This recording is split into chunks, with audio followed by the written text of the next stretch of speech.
This is how I looked in 2020, and this is how I look now. And this is my weight loss story. Hello and welcome back to the channel. In this video, I will go through the 5 things I did to lose 15 kilos. I will go into each thing separately, but in short, I lost weight by transitioning to a whole foods plant-based diet, doing fasted cardio and weight training 4 to 5 times a week, fasting for about 16 to 18 hours a day and eating 2 meals a day, fixing my sleep schedule and sleeping 7 to 8 hours a night, and keeping a positive mindset while being patient and staying determined. Before I get into it, I just want to preface this by saying that weight loss is not an overnight process. It takes a lot of time and patience, especially if you want to do it the healthy way. I lost about 15 kilos in the span of a year and a half, and then I spent another year doing body recomposition while staying more or less at the same weight. Okay, let's get into it. The first thing I did to lose weight was minimizing the amount of processed food and switching over to a predominantly whole foods diet. The main thing I did is I stopped eating sugar on a daily basis. I stopped drinking my calories in the form of juices or fizzy drinks. What I usually use as a sweetener now is date sugar, which is basically just dried and powdered dates, or date paste, which is just blended dates, both of which are a whole food. I also stopped cooking with oil, and for example, instead of using olive oil, I just eat the whole olives. Instead of using sunflower seed oil, I just eat the sunflower seeds. My diet now mainly consists of beans, chickpeas, legumes, tofu, seitan, whole grains like oats or quinoa, nuts and seeds, as well as a lot of fresh fruits and vegetables. Even though eating this way has helped me lose quite a lot of fat, the main reason why I started eating more whole foods is because of the book How Not to Die by Dr. Michael Greger, which opened up my eyes towards all the benefits associated with whole foods, as well as all the risks that come with the consumption of processed food. If you want to find out more about eating whole foods, I highly recommend that you read this book because it contains a lot of health and nutritional information, which is great not just for weight loss, but also for health and general well-being. Eating a whole foods diet doesn't mean that I never eat any processed food at all. I still eat it from time to time, but I would say that it makes up for about 10% of my diet, which is much less than what it used to be before. I have found that by eating whole foods, I'm able to eat a bigger volume of food, stay satiated for much longer, and I no longer have digestive issues or skin breakouts, which are usually caused by added sugars or added oils. Another big thing I changed in my lifestyle is adding fasted cardio and weight training to my routine. At the beginning of my weight loss journey, I mostly did fasted cardio in the form of running 3 to 4 times a week, and then about a year ago I started going to the gym regularly and doing weight trainings 3 to 4 times a week. Aside from weight training, I also started walking a lot more, and currently I'm trying to reach about 6,000 to 7,000 steps a day, although that's not a fixed number. Sometimes it's a bit less, sometimes it's a bit more, depending on the day. As far as workouts go, I do glutes twice a week, back, biceps and shoulders once a week, and chest, triceps and forearms once a week. I also do an ab workout here and there, although I should be a bit more consistent with that one. I'm not saying that lifting weights and running are the only ways to lose weight, but this is just what has worked wonders for my physical as well as mental health. The third one is fasting. You will hear people tell you to eat 3 meals and 5 snacks a day. You will hear other people tell you to eat 1 meal a day and many different variations. What I have found most optimal for me is having a feeding window of 6 to 8 hours in which I eat 2 meals and fasting for about 16 to 18 hours a day with sleep included. In between those 2 bigger meals, I don't usually snack because honestly, I don't feel the need to do so. I usually start my day with a cup of green tea with ginger, turmeric and black pepper, and then around 12 I eat a bowl of oatmeal with nuts, seeds, protein powder and fruit.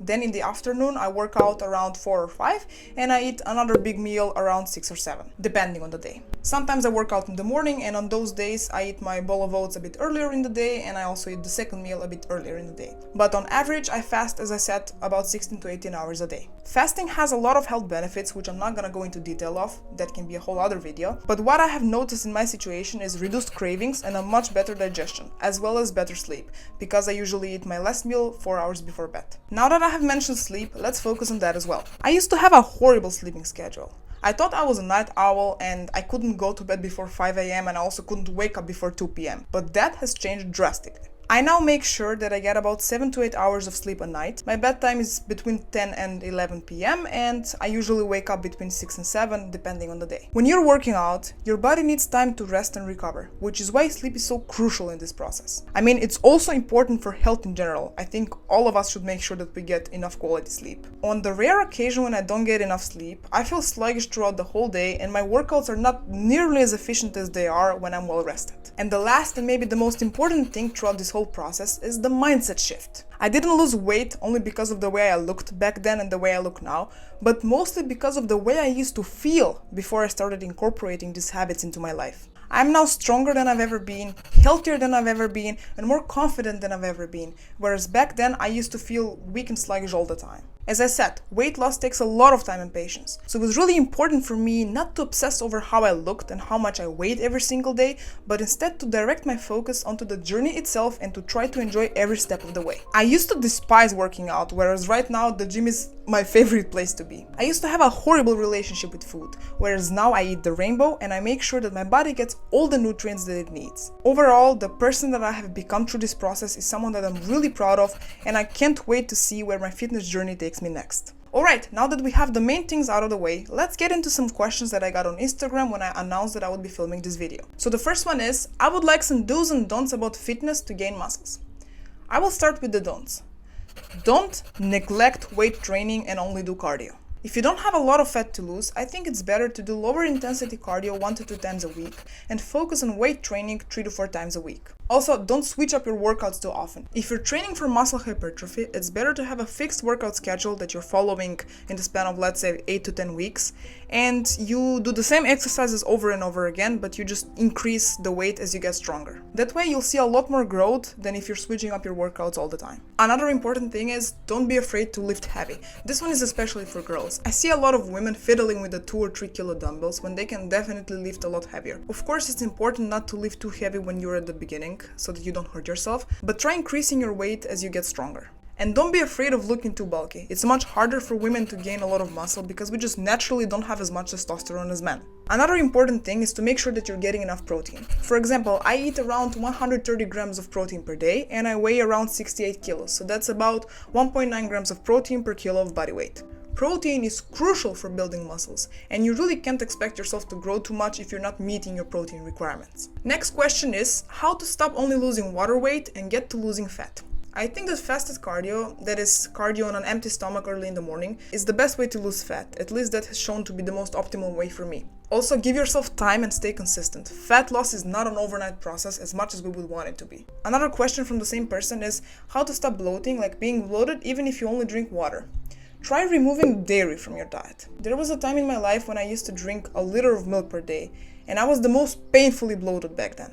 Dairy usually causes the most digestive issues, so I would advise that you go at least a couple of weeks without it and see how you feel. Another tip would be to eat more fiber in order to improve your digestion, because bloating can occur as a result of constipation. For me, what has helped the most is eating oats every single day. My digestion has improved a lot since I started eating oats every day, and bloating is much less frequent than it used to be. Another question that I got as a private message is about calorie counting and nutrition in general. I already talked about the nutrition part, but as far as calorie counting goes, if you want to lose weight, you have to be in a slight deficit. That's around 200 to 300 calories less than your daily requirements. You can easily find an online calculator where you input your age, your weight, your height, and your frequency of working out, and you will get the amount of calories that your body requires on a daily basis. Of course, those numbers can vary from person to person, but you can use them as a reference point. I don't currently count my calories or macronutrients because I kind of got the feel of how much carbs, fats, or protein certain foods have, and I mostly prepare my meals at home, so I know exactly what goes in. But I would recommend the app Chronometer, which is really easy to use and can help you a lot, especially if you're just getting started. The same person also asked me about supplements and specific workouts to do, especially as a beginner in the gym. I think I can make another video focused on specific workouts and how to make your own workout plan, but as far as supplements go, I take about 5 grams of creatine per day. I will link a video in the description that goes in depth about all the benefits from creatine, but what I have personally noticed is increased strength and endurance in the gym, and as a result of that, increased muscle mass. Before the workout, I usually take a pre-workout that consists of taurine, beta-alanine, and citrulline malate. I will also link some resources on each of these supplements in the description box below. As far as vitamins and minerals go, I take a vitamin B12 every day. I also take vitamin D3, especially in the winter months when I don't get enough sun exposure, and I also take magnesium once a week when I don't forget to do so. I get my blood checked every 6 months or so, and so far I haven't had any issues. I'm the healthiest I've ever been. And the last question is a very serious one. Whenever I do some cardio session, I finish with baklava in the evening. How to stop this? Well, my dear friend, maybe don't keep baklava in the house. I know it's super tasty, but it's very high in sugar and therefore not good for you at all. And maybe try eating some bananas and dates instead of baklava. You will feel a lot better and your cardio sessions will be much more efficient. And at the end of the day, even if you eat a piece of baklava from time to time, it's okay. Don't be too hard on yourself. We all need some baklava in our life once in a while. Alright friends, that's all that I have to say on this topic for now. If you liked this video and found it useful, please give it a like and subscribe to the channel because I'm finally back and I have a lot of exciting content planned for you. Thank you for watching and I'll see you in the next one.